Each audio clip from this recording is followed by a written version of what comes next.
Okay, welcome to How to Think Like a BF2 Player, which is a part of my OP Academy series that you can find on the Extirpate Discord. So I'm standing here in the middle of, hotel with the medic kit, which is, medic is the essential infantry skill, You throw a med pack, you shoot someone, you revive someone, you shoot someone, you nade the body, you revive again, and all this. Like, this is, doing the medic dance. We all know how to do it, or we should at least, and it is the essential skill. But you can do this for like thousands of hours and still not be able to think like a BF2 player, which thinking like a BF2 player, or the way that I personally think a BF2 player should think, is not necessarily intuitive or obvious, like what the right thing to do. It's sort of a counterintuitive game at times. So I'm gonna show some examples from my own playing time, like where a few examples from my own BF2 career where I can sort of break them down, sort of explain my thought process, and sort of show what happens in more detail than would be possible by just watching it. So, hope you enjoy.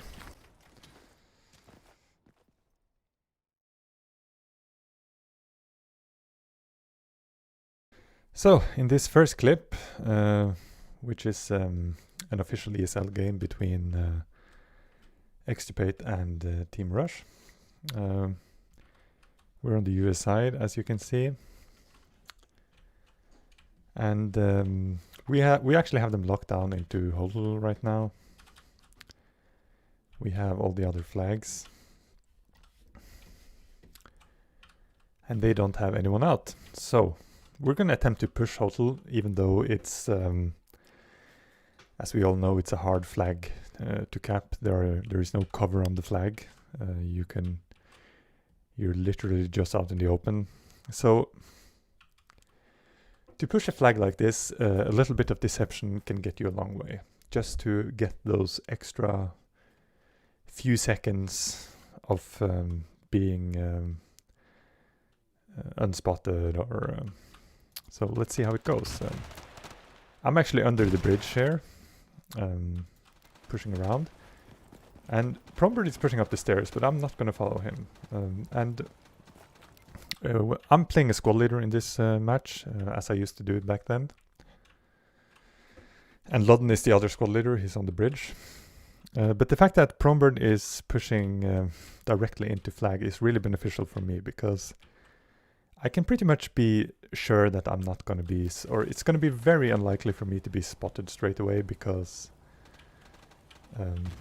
Prombert is sort of taking their attention. Now they have one guy who's going to push road, which is a sensible thing to do, since it's pretty likely that the other four is going to be able to defend the flag. So I'm coming around back here, and I can see Prombert in the flag, but I'm making the judgment right now that even if I push in, we're not going to be successful. That's what I'm thinking right now. So I'm actually just going to bait them. And the logic here is that they're going to assume that it's clear, and I'm going to get a little bit of like an element of surprise by getting spawns and pushing in a little bit.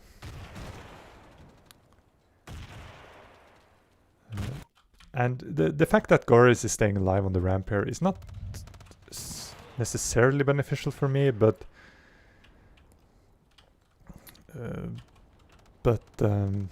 he does get all the frags, so. But I'm still waiting for spawns, and at this moment a guy actually pushes around here. So I'm assuming that he was trying to lurk Hotel. Like, it's a little bit either that or he was looking for me, but it looks like he was lurking. He's trying to sort of lurk and get spawns. But in any case, I get a little bit lucky with my timings. And now we had a second wave on Hotel. Now, they ended up not getting road. So at this point, they're actually about to be capped. And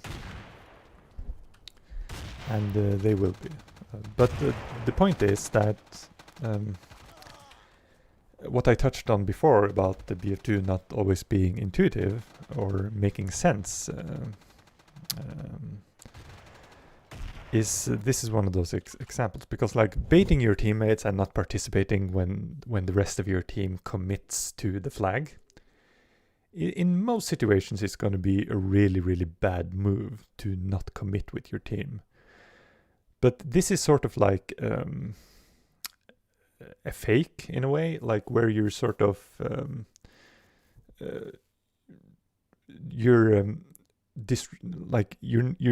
being unpredictable in a sense. And with a flag like Hotel, where if this was a flag where we had like cover where we could reliably sort of stay alive, I would not have baited. Like this is because this flag happens to be so open that it's really hard to cap just in a straight up battle with the defenders.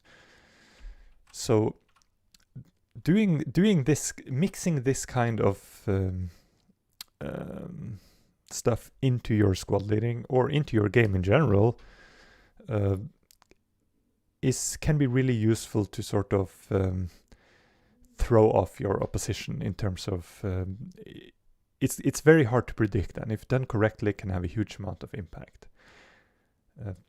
To sort of not be like just going straight in to where you should push can be very predictable at times. So to sort of be unpredictable but without doing something stupid can really pay off, and this is an example of that.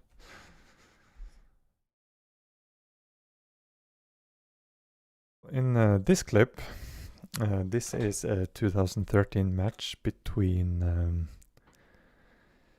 Extirpate and Saria. And a little bit of context, we had actually played Gulf, the first map, and lost slightly. So we obviously needed to win Road. And we're capping Hotel right now. On the mech side, we have Market and Mosque at the moment. We're capping Hotel. But at this point, we're starting to discuss the possibility that they are on Mosque. So we're actually talking to each other about the next guy who dies spawns Mosque.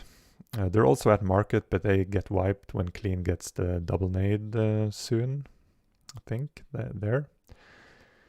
So I'm going back. Like, squad leaders, at least Silverstov is a squad leader who's alive. So we assume that, or we know that they're going to be Mosque.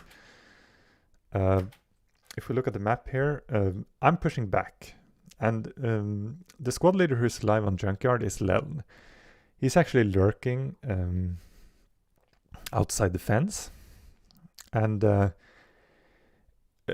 we're going to get the outcap in a little bit based on what's going to happen in the next 30 seconds. So the two guys we have, like, they're not on Market. They got wiped. And I will actually communicate that to them when I go over there and check the flag. So they're all going to spawn, both of them are going to spawn Mosque to defend it. So I'm going to say right now that the Market is on top. So Lodden is going to spawn Mosque. So he actually gets 3 frags there. and he gets killed by the last guy. So at this point, I'm about to go Mosk. You know, I'm the third squad leader in this instance, or in this match. So if I move to Mosk very quickly now, I will be able to get spawns by the time it's grayed. But Taker actually says right now that he's going to spawn Mosk. And I can see that Clean is over there.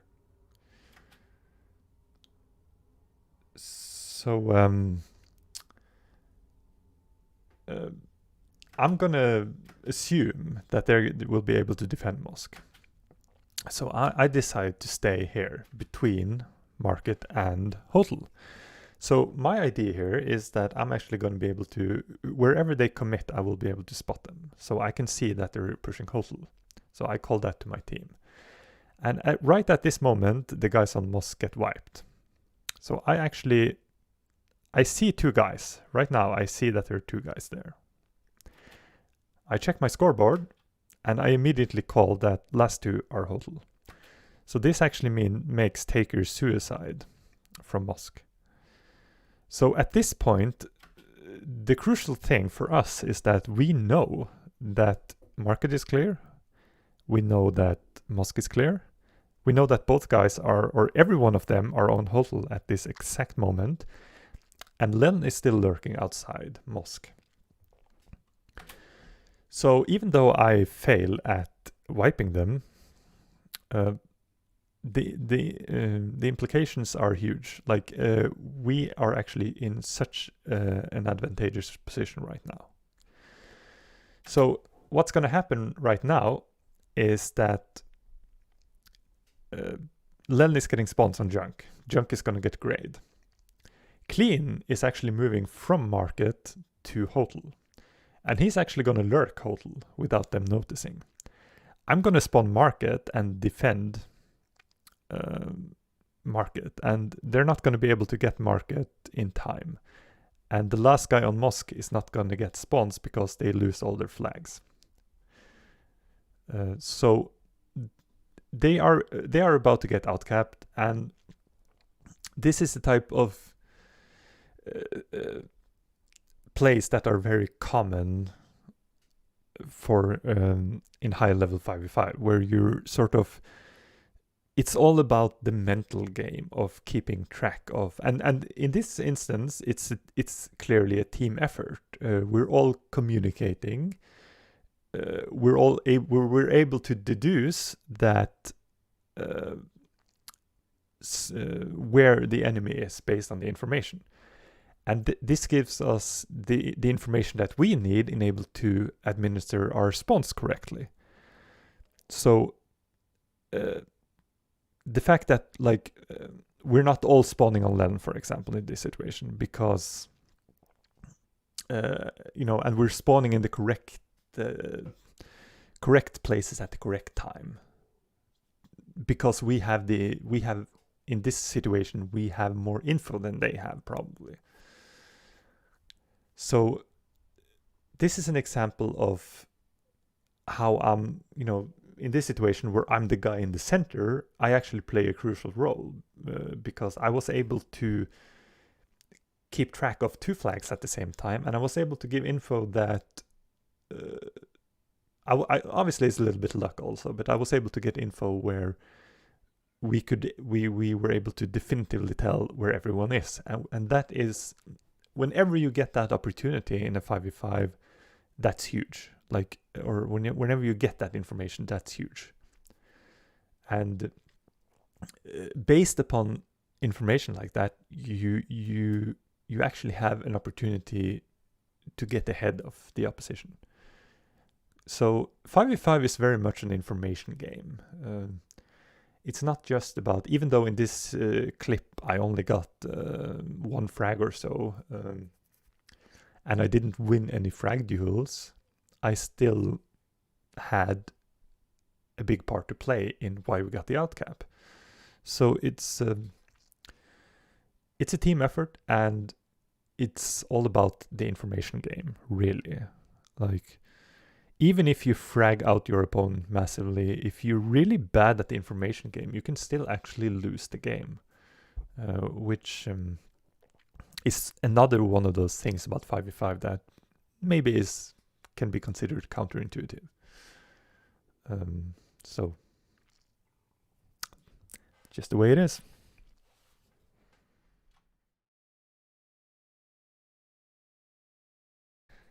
Now, in this last clip, which is a match that's I think always going to be special for us because it was probably the biggest win we ever got.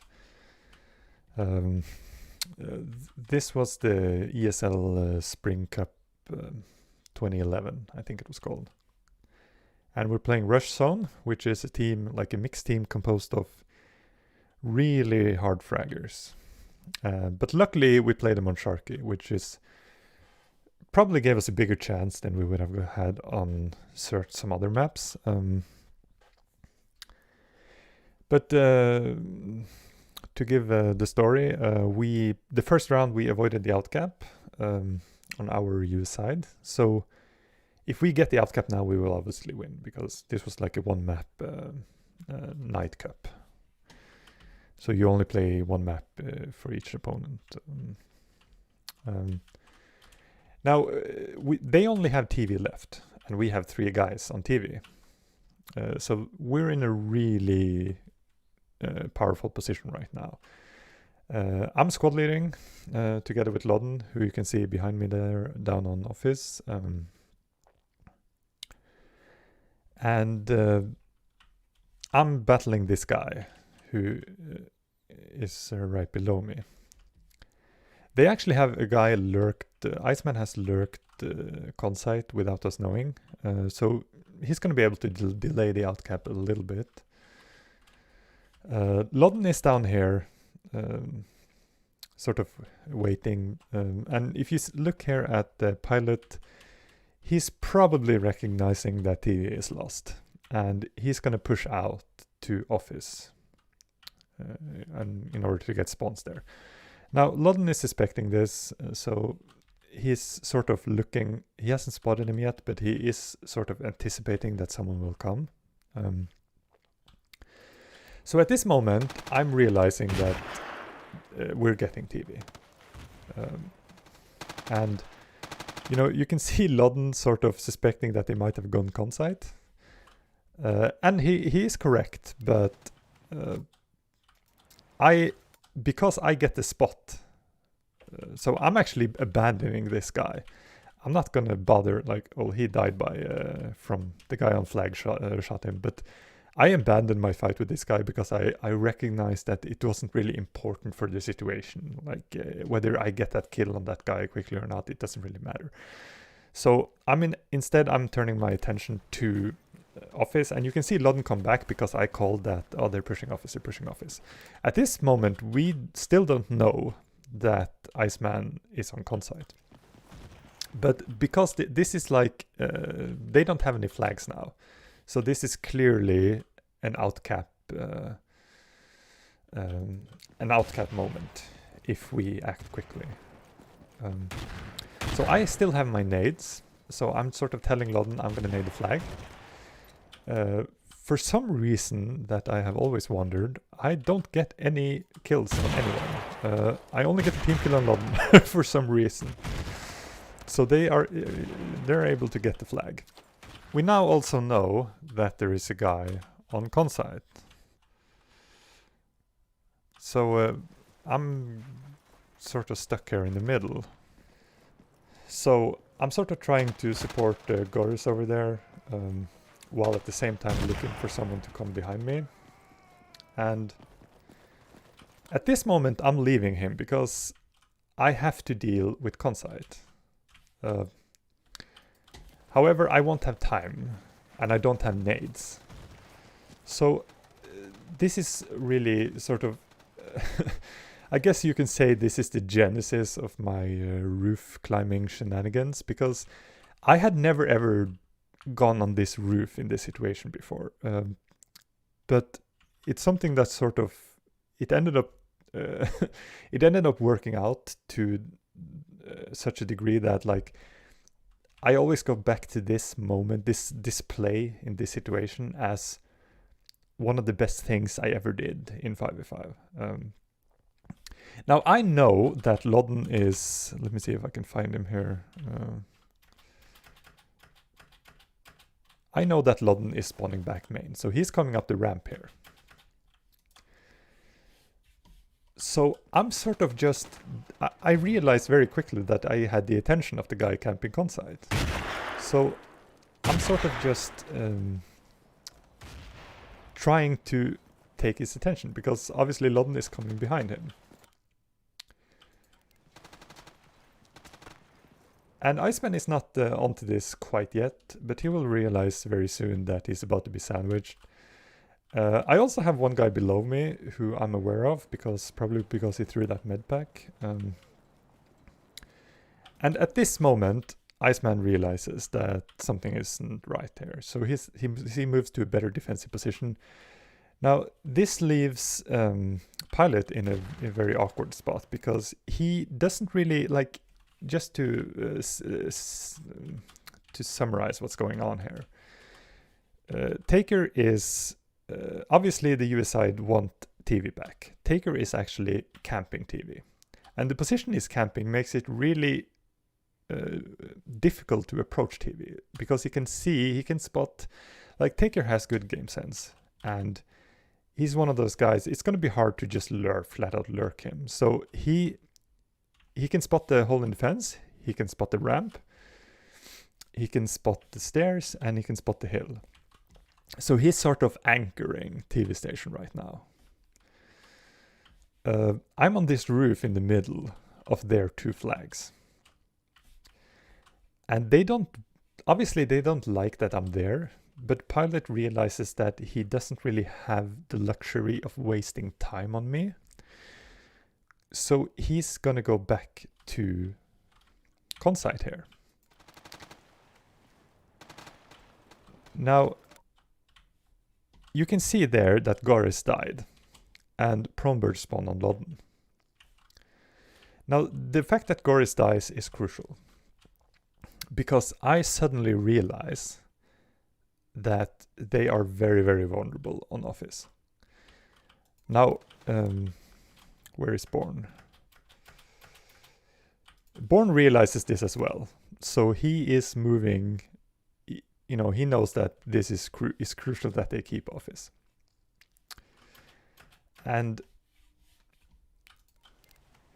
I'm sort of just evaluating my options here,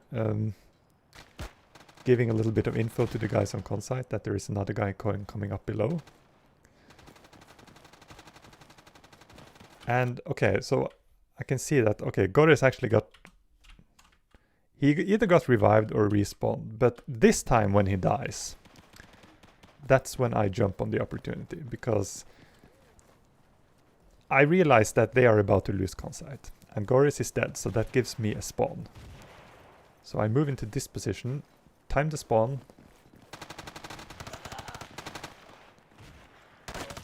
and we are able to get the kill on Born. So a very quick and decisive move on our part. Their last flag is already down. And, you know, C-Web, he realizes that pushing TV is really not an option at this point. He's just gonna have to go back and gamble on the fact that he can, that they can get it back. Because Consite is lost at this point. I make a mistake right here, assuming, like, I assume that they are about to push up TV, and Taker is also assuming that this is what's going to happen because he has fortified himself in the stairs. But in reality, they're actually doing the smart thing. They're pushing back to Office because it's their only chance. So the fact that I messed up a little bit here to push out, obviously if I had known they were coming back, I wouldn't. So this delayed the outcap with like a minute or so. But it was the US side is coming under increasing pressure here from us, and we will get the outcap within a minute or so. But the way, like, I went up on this roof, and it sort of throws a curveball, so to speak. It's they wanted to get rid of me, but they didn't really have any way to reliably get me off that roof quickly, at least. And I was within within distance of office. I could very, very quickly rotate to office. And this is an example of how you can squad lead on a high level. And when you really sort of, the worst thing as a squad leader is to continuously push somewhere and not have spawns. So in this situation, I was really like paying very close attention to who's dying. And the moment someone dies and I know that within 15 seconds, I'm going to have a spawn. To be able to time that just right and push office and quickly neutralize the last flag before they are able to react or mount the defense. Obviously, they had one guy defending, but that wasn't enough. So this is a really, really good example of how, like, a quick surprise attack, like just thinking quick on your feet, sort of alternating your pace between passive and defensive and slow to within a split second being very quick on your feet and doing like a quick run. So alternating pace is an effective tool to use in 5v5, and this is a really good, obviously everything worked out for us flawlessly in this particular situation, but to this day still, it's probably the play that I'm most proud of, even though I basically didn't get any frags. And it's just another example of also how 5v5 is, I mean, you need to get the frags when you have to, but to get in a position to win and to get in a position to cap, the information game and the decision making really is probably even more important than how many frags you have. So I hope this has been informative to sort of show the other side. Obviously, when I made my frag movie, it's obviously about highlights and getting insane frags here and there and doing a lot of tubing on the roof, or but that's not what. That's the more exciting thing to watch as a spectator, but that's not really what 5v5 is about at its core. It's about managing spawns, managing the information,